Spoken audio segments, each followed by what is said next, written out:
Sawadee Kap, Kapon Kap. We're here in Chatuchak Market and I think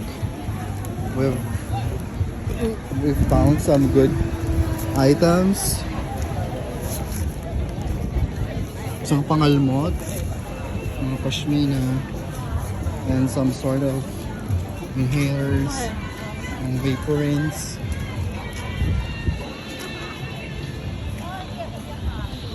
Welcome to Chatuchak Market.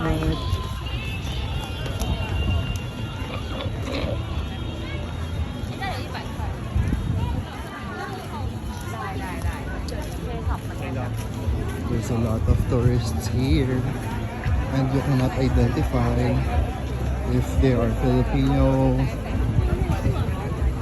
or they are Thai because they all look the same. But if you shout Ganda, then you know that she is a Filipina.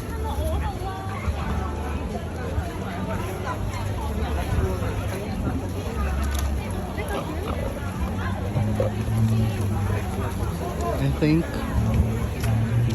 one of the reasons why Thailand is so touristy and so famous because of the because I think it's because of the number one food.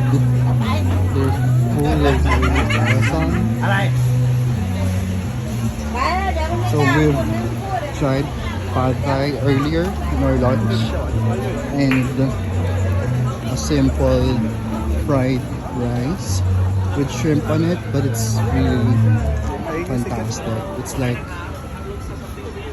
very sumptuous, very delicious meal for the two of us. And it's the price is so just right. But there are some people here snob, but because this place is the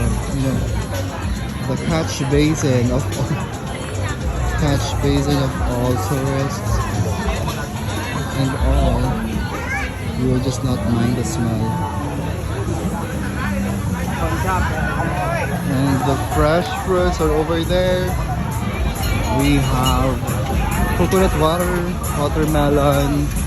We also have mango sticky rice. We've not tried yet mango sticky rice, but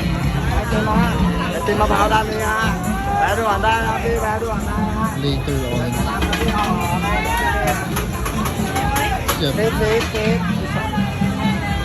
Iwan ako ng kasama ko.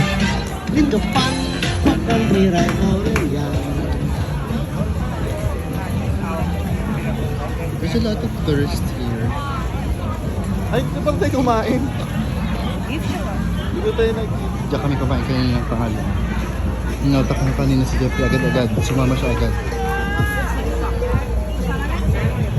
Ito the pad thai is so good. What can you say about the place? The place is like the Divisoria 168, Totoban, Dragon Mall, 999. But it's cleaner here than there. there. Galit ba siya? Galit ba si ate? Okay, let's try the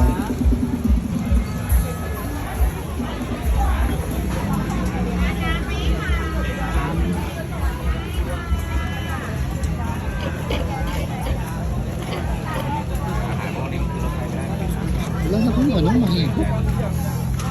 Alam mo, Sawadee Kap.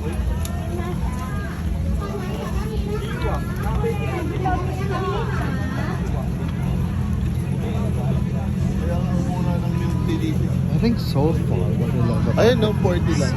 is the food really and the wide variety of some food,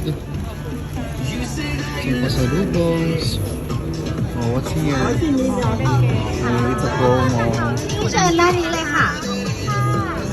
Jeffrey, Pila ko. Ay, video ko.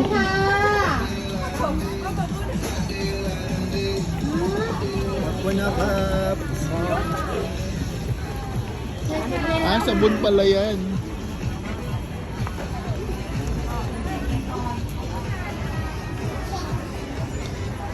Sawadikap. Diba?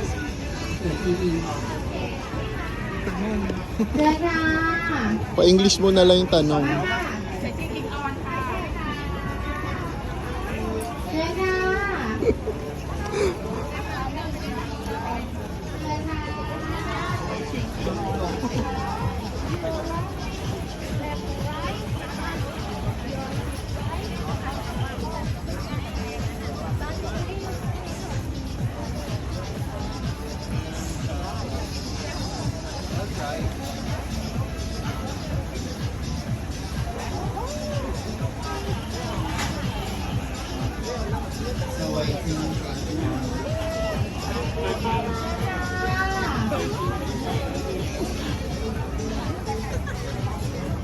Ano yung sagot? Pababa ko lang sa akin sa waiting thing on. Ano to? Sabon. Ay, sabon. O, lagay mo dito sa ano.